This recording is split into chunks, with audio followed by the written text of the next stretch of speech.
अपने रब की इबादत में, उसने सब कुछ भुला दिया अपने रब की इबादत। नौजवान शाबुन नशा फी इबादतिल्लाह, इसका मतलब क्या है? अल्लाह ताला को जवानी की इबादत ज्यादा पसंद है।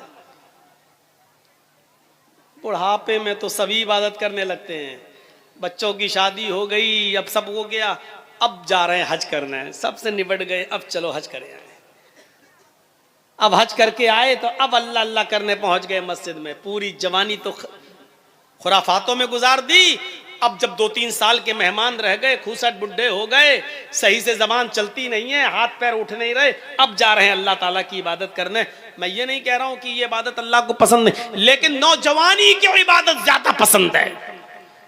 गौर करो, वो हजरत हंज़ला रजी अल्लाह ताला अन्हु जिनकी शादी हुई है और आज पहली रात है, रुखसत होकर बीवी घर पे आई है, आज शादी हुई, आज पहली रात है, शौहर अपनी बीवी के साथ, हंज़ला अपनी बीवी के साथ सो रहे हैं। मियां बीवी के दरमियान जो ताल्लुक होता है वो भी कायम हो चुका है। इतने में जंग का ऐलान हो जाता है, जिहाद के लिए निकलने का ऐलान हो जाता है। हजरत हंज़ला उसी कंडीशन में कि अपनी बीवी से मिले हैं, अभी गुस्ल नहीं किए, ऐलान जिहाद सुनते हैं, अपना घोड़ा खोलते हैं और जिहाद के लिए निकल जाते हैं। बीवी कहती है, आए मेरे प्यारे शौहर, मैं तुम्हें रोक तो नहीं रही हूं, जिहाद फर्ज है, तुम्हें जाना भी चाहिए, लेकिन कम से कम गुस्ल तो कर लो, नहा तो लो। अभी आपने मेरे साथ सोहबत की है, मेरे साथ हम बिस्तर हुए हैं और फौरन मैदान जिहाद में जाने लगे हैं, कम से कम आप गुस्ल तो कर लो। फरमाया, आए मेरी बीवी ऐलान नहीं सुना है, ये निदाई, ये आखिरी आवाज है, इस आवाज को सुनने के बाद कोई शख्स भी अब थोड़ी देर भी अपने घर में नहीं रुक सकता है। मेरी बीवी, मैं गुस्ल के लिए कैसे रुक जाऊं कि ये आखिरी निदा आ चुकी है कि अब कोई भी अपने घर में ना रुके, मैं फौरन निकल रहा हूं। अल्लाह मेरे दिल के हाल को जानता है, अल्लाह मेरी दिल की नीयत को जानता है। उठे, घोड़ा खोला और दौड़े और चले गए मैदान जंग में, लड़े, कई काफिरों को कत्ल भी किया, लेकिन उस जंग के अंदर खुद भी शहीद हो गए, शहीद हो गए। और शहीद का उसूल यह है शरीयत में कि उसको जिन कपड़ों में शहीद होता है, कोई आदमी अल्लाह की राह में जब मारा जाए तो उन्हीं कपड़ों में दफन किया जाता है, शहीद को कोई नया कफन नहीं पहनाया जाता, शहीद को गुस्ल नहीं दिया जाता, शहीद की जनाजे की नमाज नहीं पढ़ी जाती, ऐसे ही उसको उन्हीं कपड़ों में दफन कर दिया जाता है। जब उसको दफन करने के लिए ले जाया जा रहा था तो हंज़ला की बीवी कहने लगी, अल्लाह के रसूल, मेरे शौहर को गुस्ल दे दीजिए। अल्लाह के नबी फरमाते हैं, ऐ हंज़ला की बीवी, क्या तुझे पता नहीं तेरा शौहर शहीद हुआ है और शहीद को गुस्ल नहीं दिया जाता, उसको इन्हीं कपड़ों में कफनाया जाएगा, इन्हीं कपड़ों में दफनाया जाएगा जिसमें वो शहीद हुआ है, और कयामत के दिन इसी हाल में उठेगा कि उसके जिस्म से खून गिर रहा होगा।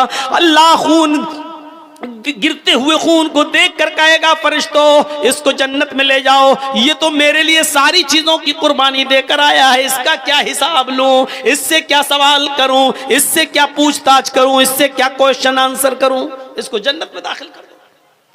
हंज़ला की बीवी कहती, अल्लाह के रसूल, मैं कैसे बताऊं, इन्नल्लाह ला यस्तही मिनल हक, अल्लाह ताला हक बात से नहीं शर्माता है।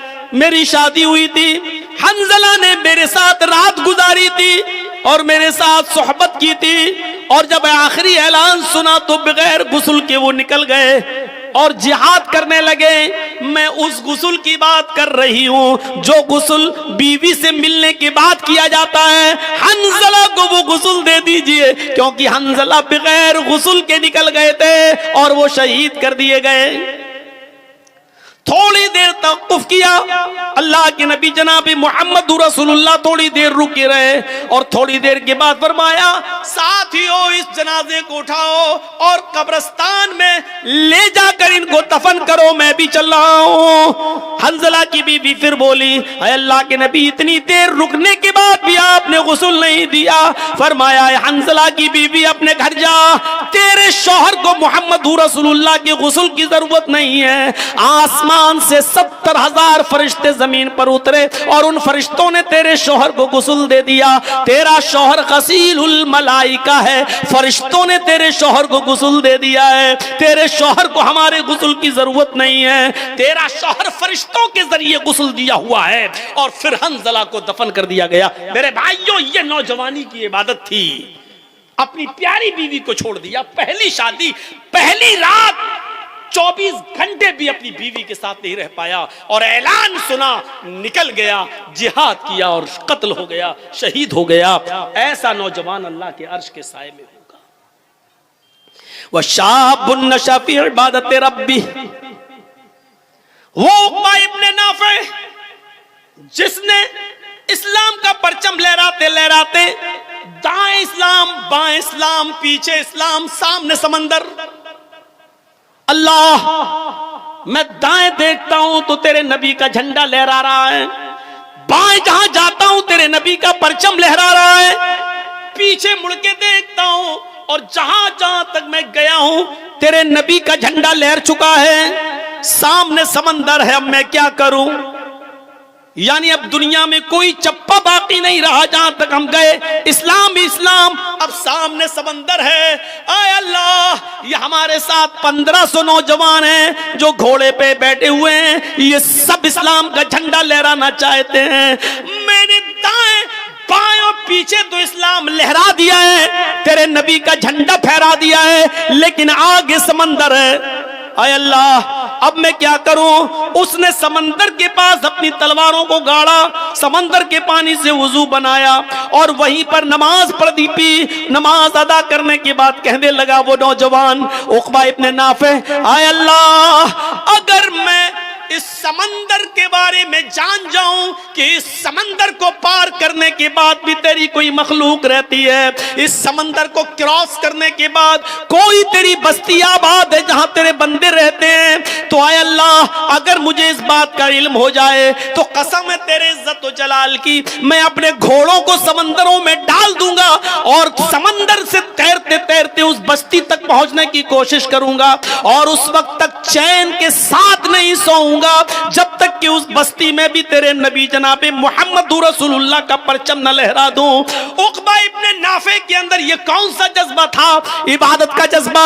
ये कौन सी इबादत थी? ये कौन सी रियाजत थी? मेरे भाइयों, ऐसे ही इबादत करने वाले और हर वक्त नमाज की तरफ, हर वक्त इबादत की तरफ, अल्लाह की इबादत की तरफ जिनका दिमाग लगा हुआ है और जो इबादत में लगे हुए, ये लोग अल्लाह के अर्श के साए में होंगे। ये अल्लाह के अर्श के साए में हम और आप सर्दियों के दिनों में, दिसंबर की और जनवरी की सर्दी में जो अपने ऊपर से कंबल न हटा सके, जो लिहाफ की कुर्बानी न दे सके, जो अपनी नींद की कुर्बानी न दे सके और तसव्वुर किए बैठा हुआ है कि हम अल्लाह के अर्श के साए में होंगे, हमें जन्नत मिलेगी। मेरे भाइयों, जन्नत इतनी सस्ती और इतनी आसान भी नहीं है। दो चीजें, अदल इंसाफ करने वाला और दूसरा वो नौजवान जो अल्लाह अपने रब की इबादत में लगा हुआ है। अब तीसरी चीज पे आइए, वरजुलुन ज़करल्लाह खालियन फफाज़त ऐना वरजुलुन क़ल्बुहु मुअल्लकुन फिल मसाजिद। तीसरा वो आदमी जिसका दिल मस्जिद की तरफ लगा हुआ है, जिसकी तशरीह मैंने अभी हल्की सी की थी। जोहर पढ़ के आया, घर पे काम कर रहा, अभी टाइम है, हाँ अभी अवसर में टाइम है, बार बार घड़ी देख रहा है, बार बार सूरज देख रहा है, बार बार आसमान देख रहा है, बार बार कान लगा रहा है, अजान की आवाज तो नहीं आ रही, और जैसे ही असर की अजान हुई फौरन मस्जिद में। असर पढ़ के आया, मगरिब की तरफ दिमाग लगा हुआ है, फौरन मगरिब में। मगरिब पढ़ के आया, घर पे कुछ खाना वाना खाया, बार बार उसका दिमाग, उसका दिल मस्जिद की तरफ लगा है, कब ईशा हो, कब ईशा हो, कब ईशा हो। और जैसे ईशा का वक्त हुआ फौरन मस्जिद में, ईशा के बाद सो रहा है घर में, बार बार बीच में रात में आंख खुलती है, बार बार घड़ी देख रहा है, बार बार बाहर निकल के देखता कहीं फजर का वक्त तो नहीं हो गया है। और जैसे ही फजर की अजान का वक्त हुआ, फौरन मस्जिद में क़ल्बुहु मुअल्लकुन फिल मसाजिद, जिसका दिल लटका हुआ है मस्जिद में। हजरत मुसअब रज़ी अल्लाह ताला अन्हु आमिर इब्ने अब्दुल्लाह इब्ने जुबैर का वाकया नकल करते हैं। हजरत मुसअब इब्ने उमैर हजरत आमिर इब्ने अब्दुल्लाह इब्ने जुबैर का वाकया नकल करते हुए कहते हैं कि वो सख्त बीमार, आखिरी सांसें ले रहे हैं, काफी कमजोरी और जिस्म में उनकी नकाहत है, कमजोरी है। और इतने में उनके कानों में अजान की आवाज जाती है। और नोट कीजिएगा, ये मगरिब की अजान है, मगरिब की अजान की आवाज उनके कानों में जाती है। अल्लाहु अकबर, अल्लाहु अकबर। अजान की आवाज सुनते ही आमिर इब्ने अब्दुल्लाह इब्ने जुबैर कहते हैं अपने घर वालों से, मुझे उठाओ और मस्जिद की तरफ लेकर चलो। बच्चों ने कहा, रे आपकी हालत देखिए क्या है, आप नहीं जा सकते, आप लेटे रहिए, ऐसे ही लेट के नमाज पढ़ लीजिए। आमिर इब्ने अब्दुल्लाह इब्ने जुबैर का जो जवाब था वो सुनिए। कहते हैं कि मेरे बच्चों, मैं अल्लाह के दाई की आवाज पर लब्बैक क्यों न कहूं। अल्लाह की तरफ बुलाने वाला दाई दावत दे रहा है नमाज की, मैं उसकी दावत पर लब्बैक कैसे न कहूं। मुझे थोड़ा सा सहारा दे दो, मुझे उठा दो और मुझे मस्जिद तक पहुंचा दो। बीमार हैं, आखिरी वक्त है, अभी आपको पता चल जाएगा उनका आखिरी वक्त भी है, किस कंडीशन में है वो। जब उन्होंने जिद की कि मेरे बच्चों देखो, कयामत के दिन मैं तुम सबका गरिमान पकड़ूंगा अगर तुमने मुझे मस्जिद में नहीं पहुंचाया। ये आवाज की अजान की आवाज मेरे कानों में पड़ गई। अब अल्लाह के दाई की आवाज पर लब्बैक कहना जरूरी है, मुझे मस्जिद में जाना है। अब उनकी जिद के आगे उनके बच्चों ने उनको उठाया। मोहल्ले के 2-4 लोग और आ गए, उन्होंने भी सहारा दिया और घर में किसी तरीके से उनको वुजू करवाने के बाद मस्जिद में दाखिल कर दिया। वो मस्जिद में दाखिल हो जाते हैं और जमात के साथ मगरिब की नमाज पढ़ने लगते हैं। और जब नमाज पढ़ते हैं तो आप अंदाजा लगा सकते हैं कि मगरिब की 3 रकातें होती हैं। वो बैठकर नमाज अदा कर रहे हैं। अभी 1 रकात ही वो नमाज अदा कर सके कि 1 रकात नमाज पढ़ने के बाद उनका इंतकाल हो जाता है। वो उसी मस्जिद के अंदर 1 रकात नमाज पढ़ने के बाद इंतकाल कर जाते हैं। अब आप अंदाजा लगा सकते हैं कि वो कितने बीमार रहे होंगे। इतनी बड़ी बीमारी के बावजूद वो ये कह रहे हैं कि अजान की आवाज जब मेरे कानों में पहुंच गई है तो फिर मैं अल्लाह के दाई और अल्लाह की तरफ बुलाने वाले आदमी की दावत पर मैं लब्बैक कैसे न कहूं, उसकी आवाज पर मैं लब्बैक क्यों न कहूं। लिहाजा मुझे वहां तक पहुंचाओ। और पहुंचाया गया और 1 रकात पढ़ी और इंतकाल कर गए। इनका दिल मस्जिद की तरफ लगा हुआ था। रजुलुन क़ल्बुहु मुअल्लकुन फिल मसाजिद। ये है अजान हो रही है लेकिन मुझे मस्जिद में पहुंचाओ, अजान हो रही है मस्जिद में पहुंचाओ। यहां अजान होती है, हम लोग चाय पीते हैं। यहां अजान हो रही है, हम लोग बाजारों में सब्जियां खरीद रहे हैं। यहां अजान हो रही है, हम लोग अपने कारोबार में लगे हुए हैं। यहां अजान हो रही है, हम अपने बैंक में नौकरी कर रहे हैं। यहां अजान हो रही है, हम अपने बिजनेस में लगे हुए हैं। यहां अजान हो रही है, हम अपने खेतों में लगे हुए हैं, अपने कारोबार में लगे हुए हैं और तसव्वुर है कि हम जन्नत में जाएंगे। अरे अल्लाह के अर्श का साया नहीं मिलेगा, जन्नत तो बहुत दूर की बात। अल्लाह के अर्श का साया भी नहीं मिलेगा। इमाम बगवी ने अपनी मशहूर मायानाज किताब सियर के अंदर उबैदुल्लाह अल कवारीरी का एक वाक़या नकल किया है कि वो शाम बसरा के रहने वाले थे। बसरा के उनके घर कोई मेहमान आ गए। वैसे तो वो 5 वक्त की नमाज में पहली तकबीर में मस्जिद में रहते थे, लेकिन आज उनके घर में कोई मेहमान आ गया। मेहमान की देख रेख खातिर मदारात की वजह से उसको खाना वाना खिलाने में थोड़ी सी देर हो गई, इतनी सी देर हो गई कि ईशा की अजान के बाद जमात मस्जिद में हो गई।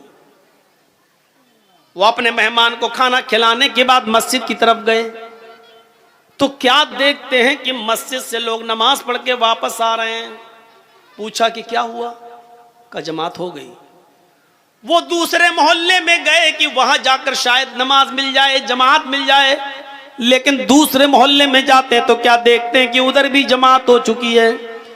उन्होंने बसरा की आसपास की जितनी मस्जिदें थी कोशिश करके देख लिया कि कहीं जमात मिल जाए, क्योंकि जमात का सवाब अकेले नमाज पढ़ने से 27 गुना ज्यादा दर्जा रखता है। इस सवाब की उम्मीद में वो जाते हैं कि नमाज अदा कर लूं, जमात मिल जाए, लेकिन उनको बसरा की किसी मस्जिद में ईशा की जमात नहीं मिली।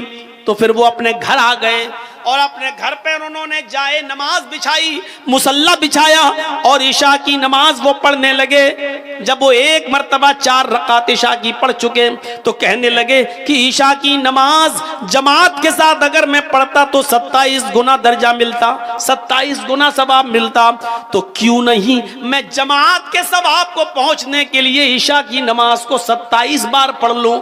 अगर मैं 4 रकात करके 27 मर्तबा अगर मैं नमाज पढ़ूंगा तो हमें जमात का सवाब मिल जाएगा। तो उन्होंने अपने घर में ईशा की नमाज को 27 मर्तबा पढ़ा, 27 बार। 4 रकात फिर हो गई, चलो दोबारा खड़े हो गए, फिर 4 रकात, फिर तीसरी बार खड़े हो गए। उन्होंने ईशा की नमाज को कितनी बार पढ़ा? 27 बार।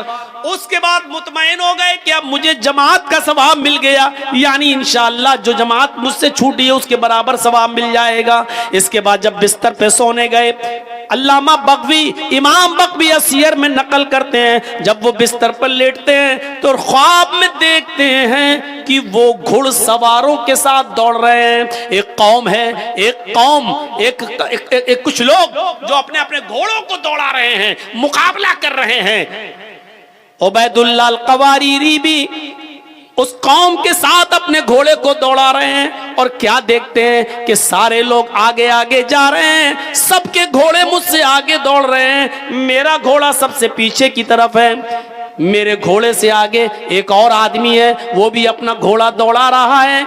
मैं उससे भी आगे निकलना चाहता था कि मैंने अपने घोड़े को एड़ लगाई, मैंने अपने घोड़े को ठोकर मारी, मैंने अपने घोड़े को कोड़ा मारा कि आगे निकले। तो मुझसे आगे जो सवारी था, मुझसे आगे जो घुड़सवार था, वो कहने लगा, आए उबैदुल्लाह, अपने घोड़े को एड़ मत लगाओ, अपने घोड़े को कोड़ा मत मारो, मुझसे आगे निकलने की कोशिश न करो। आए उबैदुल्लाह, तुम हमारे बराबर नहीं आ सकते हो, हमसे आगे निकलना तो बहुत दूर की बात, तुम कितना भी नया घोड़ा ले लो, अच्छे से अच्छा घोड़े पे बैठ जाओ, लेकिन तुम हमारे घोड़े से आगे नहीं निकल सकते। उबैदुल्लाह अल-क़वारीरी कहते हैं कि आखिर तुम ये बात कैसे कह रहे हो, मेरा घोड़ा तुम्हारे घोड़े से अच्छा है और फिर भी हम तुम्हारे घोड़े से आगे नहीं निकल पाएंगे, आखिर वजह क्या है? तो वो शख्स कहने लगा जो मुझसे आगे था, आए उबैदुल्लाह, तुम हमसे इसलिए आगे नहीं निकल सकते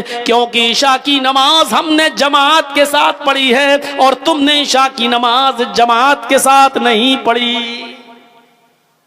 27 मर्तबा नमाज पढ़ने के बाद भी वो दर्जा नहीं मिला जो जमात के साथ नमाज पढ़ने का मिलता है। वरजुलुन क़ल्बुहु मुअल्लकुन फिल मसाजिद, तीसरा वो आदमी मस्जिद, जिसका दिल मस्जिद की तरफ लटका हुआ है, वो आदमी अल्लाह के अर्श के साए में होगा। नमाज की तरफ ऐसा दिल होना चाहिए। अब चौथा आदमी की तरफ आइए, चौथे शख्स की तरफ आइए। 3 हो गए ना, बार बार गिना रहा हूं ताकि याद हो जाए। अदलो इंसाफ करने वाला अमीर, दूसरा वो नौजवान जो अल्लाह की इबादत में लगा हुआ है, और तीसरा वो आदमी जिसका दिल मस्जिद की तरफ लगा हुआ है, जो बार बार नमाज पढ़ के आता हो, दूसरी नमाज के लिए सोचता है। 3 आदमी हो गए। चौथा, वरजुलानी तहब्बा फिल्लाह इज्तमा अलैहि व तफर्रका अलैहि, कितने लोग हैं जो आपस में एक दूसरे से नहीं बोलते लेकिन जाती दुश्मनी में, लेकिन चौथा आदमी अर्श के साए में कौन होगा? वो आदमी जो किसी का दोस्त होगा तो अल्लाह के लिए, और किसी से दुश्मनी की होगी तो अल्लाह के लिए। आपसे हमने दावत और तबलीग का काम किया, आपको हमारी बात पसंद आई, आप हमारे मुरीद बन गए, आप हमारी दोस्ती हो गई, आप हमारी बातें सुन रहे हैं, इसलिए आप जर्जी साहब आइए चाय पिला। क्यों? इसलिए कि हम कुरान और हदीस आपको सुनाते हैं, आप इसलिए हमारी इज्जत करते हैं। ये अल्लाह के लिए है। हमारा आपका क्या रिश्ता है? हमारा आपका क्या रिश्ता है? लेकिन ये मोहब्बत अल्लाह के लिए। और अगर हमने कोई बात बताई और आपको बुरा लगा और आप खड़े होकर कहने लगे हटो, तुम जैसे 50 मौलवी आते हैं, मैंने भी तुमसे बोलना छोड़ दिया, तो ये भी अल्लाह के लिए। क्यों? क्योंकि मैंने कुरान सुनाया, तुझे बुरा लग गया है और तुझे अच्छा नहीं लगता है। नहीं बताऊंगा आज के बाद तुझे बात, तुझे अगर तकलीफ हो रही है मेरी बात से तो नहीं जाऊंगा तेरे पास। तो अब हमने तुझे जो छोड़ा है वो भी अल्लाह के लिए, क्योंकि और कोई वजह नहीं। अगर ये चीज है हमारे और आपके अंदर, किसी से दोस्ती है तो अल्लाह के लिए, और किसी से दुश्मनी है तो वो भी अल्लाह के लिए, तो ऐसा शख्स भी अल्लाह के अर्श के साए में होगा। अगर हम आपको छोड़ रहे हैं तो अल्लाह के लिए है, तब तो ठीक है। लेकिन आपको हम इसलिए छोड़ रहे हैं क्योंकि आपने मेरा पैसा मार लिया, आपने मेरा हक मार लिया, आपने मेरी जमीन और जायदाद पर कब्जा कर लिया, आपने हमें गाली दी, इसलिए हम आपको छोड़ रहे हैं। तो ये लड़ाई नहीं है। मोहल्ले वालों को, गांव वालों को चाहिए कि सुलह करा दें, मिलवा दें, क्योंकि कोई मुसलमान किसी मुसलमान से अगर 3 दिन से ज्यादा बात नहीं करता तो उसकी नमाज, उसकी रोजा, उसकी कोई फर्ज और कोई नफिल इबादत अल्लाह के यहाँ कबूल नहीं होती है। दोस्ती करो तो अल्लाह के लिए और दुश्मनी करो तो अल्लाह के लिए। किसी से दोस्ती हो तो अल्लाह के लिए और दुश्मनी हो तो अल्लाह के लिए। हजरत अली रज़ी अल्लाह तआला अन्हु एक यहूदी से लड़ रहे थे, तू मुझे मार दे या मैं तुझे मार दूं, चल, दोनों में लड़ाई हो रही, दोनों चल, तू तलवारें दोनों नहीं, हाथ से कुश्ती हो रही है। लड़ते लड़ते लड़ते लड़ते कभी अली ऊपर कभी अली नीचे, कभी यहूदी ऊपर कभी अली नीचे, कभी अली ऊपर यहूदी नीचे। मेरे भाइयों, इस तरीके से लड़ाई होते होते एक मौका आया कि हजरत अली ने यहूदी के सीने पर चढ़कर उसका गला दबा दिया और पकड़ के कस के और जोर से उसका गला दबाने लगे। यहूदी ने अपने मुंह में थूक जमा किया, ऐसे करके, और थूक दिया हजरत अली के मुंह पर। हजरत अली ने ऐसे थूक को साफ किया और गुस्सा आया हजरत अली को और ज्यादा, कमीना थूक रहा है, और कस के उसको दबाना चाहा। अभी तो जब दबा रहे थे, लेकिन जब उसने थूका तो और गुस्सा आ गया। लेकिन जब और गुस्सा आया तो उसको छोड़ दिया, कहा चल भाग जा, मैंने तुझे छोड़ दिया। वो पैरों पे गिर गया, कहने लगा अमीर आय अली, मेरी समझ में नहीं आ रहा है, मैंने जब थूका तो देखा आपके चेहरे पर कि आपको और गुस्सा आया। अब मैंने भी समझ लिया इस गुस्से में तो आप नहीं बचेंगे, लेकिन जब आपको ज्यादा गुस्सा आया तो आपने मुझे छोड़ दिया, ये क्या बात है? हजरत अली ने कहा जब मैं तुझसे लड़ रहा था तो अल्लाह के लिए लड़ रहा था, मैं तुझे मारना चाहता था अल्लाह को खुश करने के लिए, लेकिन जब तूने मेरे चेहरे पर थूका और मेरे चेहरे पर थूक पड़ा तो मुझे और गुस्सा आया। तो ये गुस्सा अल्लाह के लिए नहीं था, ये मेरा जाती गुस्सा था। तो मेरे ऊपर थूका, थूक रहा, तो ये मेरा जाती गुस्सा था। अगर इस गुस्से में तू मारा जाता तो वो अल्लाह के लिए लड़ाई नहीं होती, वो मेरा जाती इंतकाम होता, वो मेरा जाती बदला होता, और मैं जाती बदला नहीं लेता। जा, मैंने छोड़ दिया। अल्लाह के लिए लड़ रहा था तब तक ठीक था, तो अल्लाह के लिए लड़ाई लड़ रहे थे, जब उसमें जाती गुस्सा शामिल हुआ तो छोड़ दिया। तो जाती दुश्मनी नहीं होनी चाहिए। इन 4 चीजों को नोट करिए, क्योंकि 5वीं चीज जो हम बताने जा रहे हैं वो आज हमारे मुआशरे और समाज का सबसे बड़ा अलमिया बना हुआ है। पहला शख्स अदलो इंसाफ करने वाला इंसान, दूसरा वो नौजवान जो अल्लाह की इबादत में लगा हुआ है, तीसरा वो आदमी जो अपने जिसका दिल मस्जिद की तरफ लटका हुआ है, और चौथा वो शख्स जो मोहब्बत करता है किसी से तो अल्लाह के लिए और दुश्मनी करता है किसी से तो अल्लाह के लिए। और 5वां, नौजवानों मुआशरे में सबसे बड़ी बुराई यही, वरजुलुन दाअतहु इम्रातुन ज़ात मनसबिन व जमाल फ़क़ाल इन्नी अख़ाफ़ुल्लाह। ऐसा आदमी जिसको किसी खूबसूरत हसीनो जमील औरत ने बुराई के लिए बुलाया, ज़ात मनसबिन, शरीफ घर की, व जमाल, और खूबसूरत। बदचलन औरतों के बारे में बात नहीं हो रही है। बाजारू औरतें, पेशावर औरतें, जिस्म फरोश औरतें, उनके बारे में बात नहीं हो रही। आपके इलाके की, आपके गांव की कोई शरीफ घर की औरत, ज़ात मनसबिन, हस्बो नसब वाली, बेहतरीन शरीफ घराने की लड़की, व जमाल, और खूबसूरत औरत, अगर वो आपको बुलाती है कि आओ चलो हमारे साथ ये काम कर लो, ज़ात मनसब, पैसे वाली, दौलत वाली, यानी वो आपको पैसा भी दे रही है, वो आपको मौका भी दे रही है, वो आपको तन्हाई में भी ले जा रही है, उसके पास सारे इंतजाम है। वो कह रही है कि मेरा रूम अलग है, मैं पैसा भी दूंगी, मेरे साथ रहो, मेरे साथ खाओ, मैं खाना भी दूंगी, और मेरे साथ तुम गलत काम करोगे मैं तुम्हें इसकी उजरत भी दूंगी, और खूबसूरत भी है। ज़ात मनसबिन, यानी ऐसी औरत ने आपको बुलाया जो खुद अमीर है, जो खुद शरीफ है, जो खुद पैसे वाली है, और जो खुद बहुत ऊंचे घराने की है, और खूबसूरत और हसीन और जमील है। आपके पास कुछ नहीं लेकिन वो आपको दावत दे रही है, आपके पास मौका नहीं लेकिन वो मौका दे रही है, आपके पास तन्हाई की जगह नहीं लेकिन वो आपको तन्हाई की जगह दे रही है। ये सब कुछ होने के बाद फिर आपने ऐसी खूबसूरत, ऐसी हसीन और जमील, और ऐसी जात और मनसब और हसब और नसब वाली, और ऐसी शरीफ औरत को देखकर कहा, हट चल भाग यहां से, इन्नी अखाफुल्लाह, मेरा रब मुझे देख रहा है, मैं अल्लाह से डरता हूं, मैं तेरे करीब नहीं जा सकता, मैं ये गलत काम नहीं कर सकता।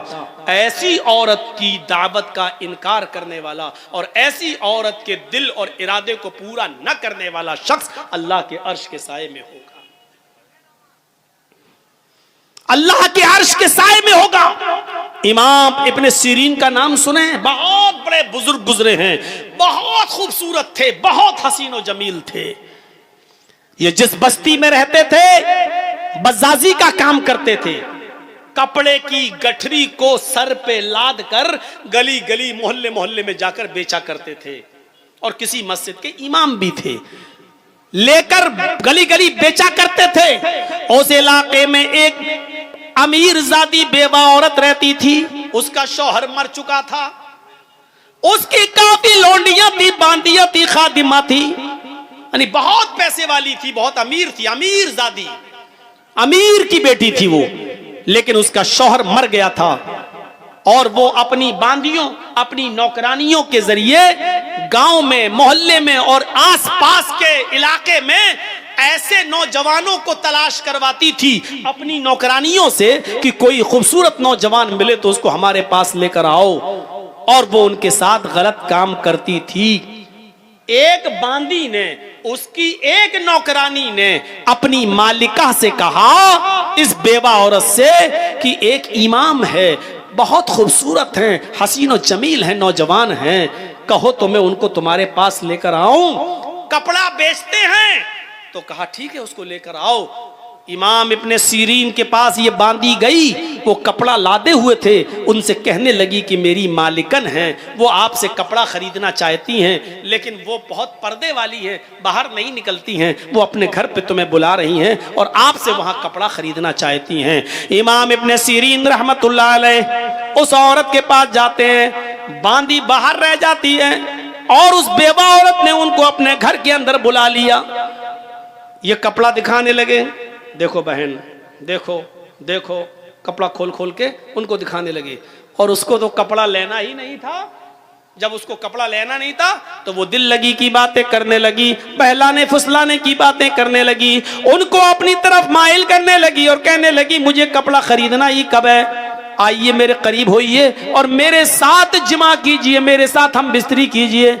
इमाम इब्ने सीरीन ने सारे कपड़े की गठरी बांधी और उसको पैक करके रखा, और फिर उनको वाज करने लगे, नसीहत करने लगे। इन्नल हम्दुलिल्लाह नहमदुहु व नस्तईनुहु व नस्तगफिर, पूरा खुतबा दे डाला और जिना की मजम्मत पर कुरान की आयतें पढ़ पढ़ के उसको बताई, और बहुत सी बातें बताने के बाद जहन्नम का अजाब, कब्र के अजाब के बारे में बताया, सब कुछ सुनाया। लेकिन उस बेवा औरत पर कोई फर्क नहीं पड़ा, उसने कुछ नहीं देखा।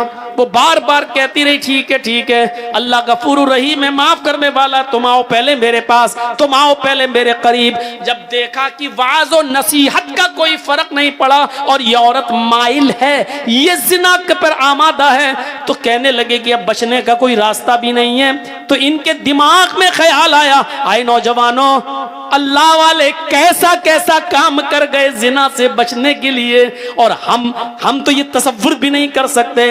इमाम इब्ने सीरीन कहते हैं, अच्छा ये बताओ कि तुम्हारा बाथरूम कहाँ है?